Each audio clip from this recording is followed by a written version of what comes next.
பல்கலைக்கழகங்களில் குறைந்த விழுக்காடு கல்வி கடனை திரும்பச் செலுத்தும் கல்வி திட்டங்களுக்கு கடன் வழங்குவதை நிறுத்துவது குறித்து உயர்கல்விக் கழக கடனுதவி நிறுவனமான PTPTN தற்போது பரிசீலித்து வருகிறது.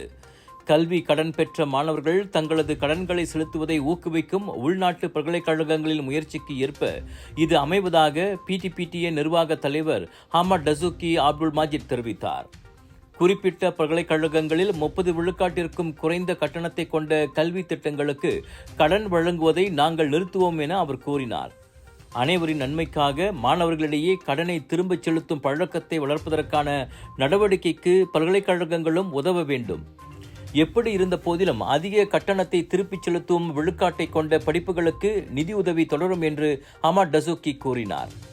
இந்த முயற்சியானது PTPTN கடனை அடைப்பதில் கவனம் செலுத்துவதுடன் பட்டப்படிப்புக்கு பிறகு நல்ல நிதி மேலாண்மை கலாச்சாரத்தை உருவாக்கும் என்று அவர் கூறினார். செப்டம்பர் மாதம் வரை மொத்தம் 74 பில்லியன் ரிங்கிட் கடன்களை PTPTN வழங்கியுள்ளது.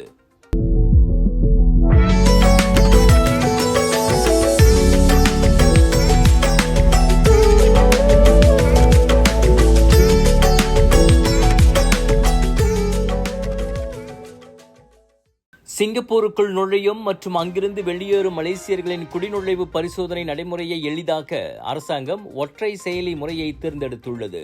சுல்தான் இஸ்கண்டார் கட்டிடத்தின் சுங்க குடிநுழைவு மற்றும் தனிமைப்படுத்துதல் CIQ வளாகத்தில் my trip, my Rentas, my border pass ஆகிய 3 செயலிகள் பரீட்சார்த்தமாக பரிசோதனைக்கு விடப்பட்டிருந்தன. மலேசிய சிங்கப்பூர் எல்லையில் நெரிசலை குறைப்பதில் அவை எந்த அளவுக்கு ஆக்கப்பூர்வமாக செயல்படுகின்றன என்பதை மதிப்பிடவே அச்சோதனையாகும்.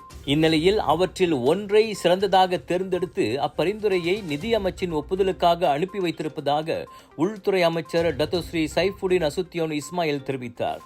தேர்ந்தெடுக்கப்பட்ட செயலி எது என்பது விரைவிலேயே அறிவிக்கப்படும்.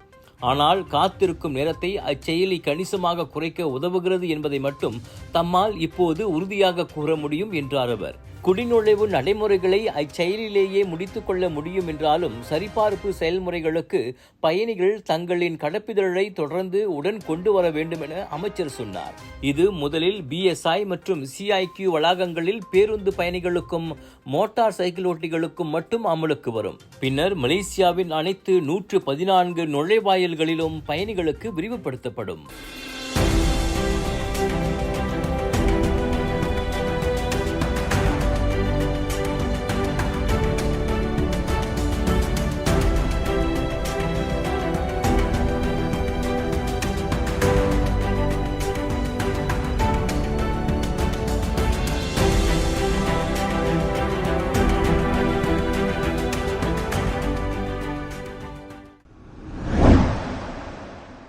UPNM எனப்படும் மலேசிய தேசிய தற்காப்பு பல்கலைக்கழகத்தின் இராணுவ பயிற்சி மையத்தைச் சேர்ந்தவர்களுக்கு அடிக்கடி உடல் ரீதியான பரிசோதனைகள் நடத்தப்படவிருக்கின்றன.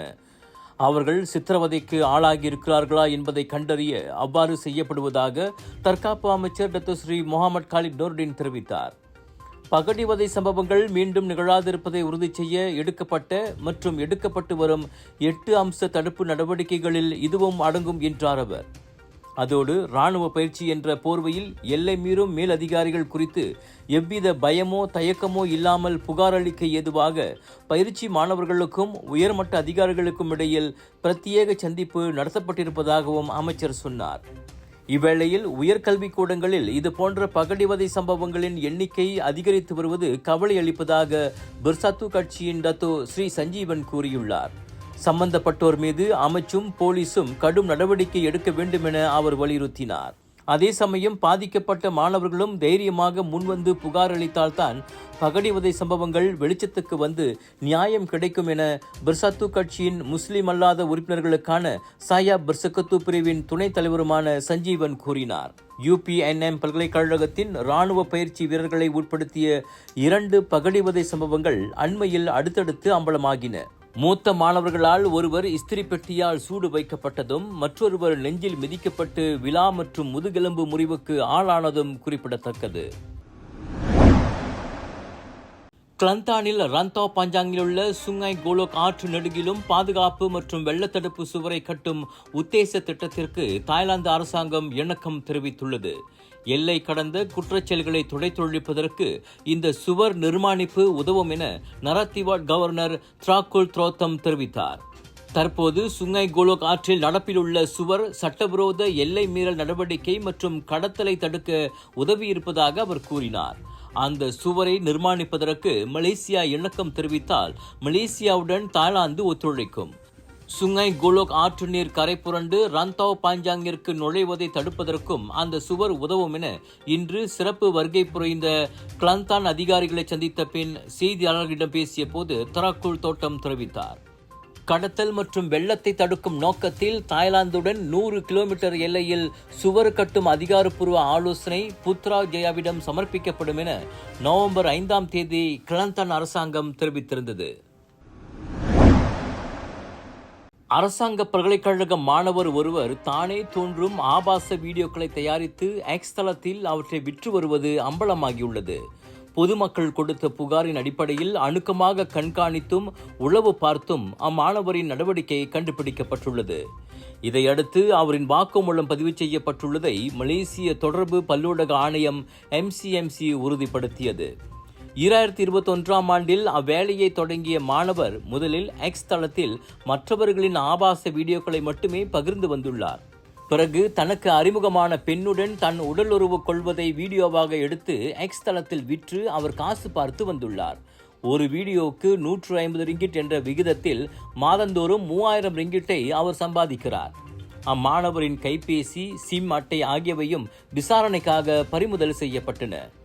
அவ்விளைஞனின் தோழியான தனியார் உயர்கல்விக்கூட மாணவியிடமும் MCMC விசாரணை நடத்தியுள்ளது. ஸ்லாங்கோர் சுற்று வட்டாரங்களில் உணவகங்கள், உடம்புப்பிடி மையங்கள் உள்ளிட்ட 5 இடங்களில் மேற்கொள்ளப்பட்ட அதிரடி சோதனைகளில் 39 வெளிநாட்டவர்கள் கைதாகியுள்ளனர்.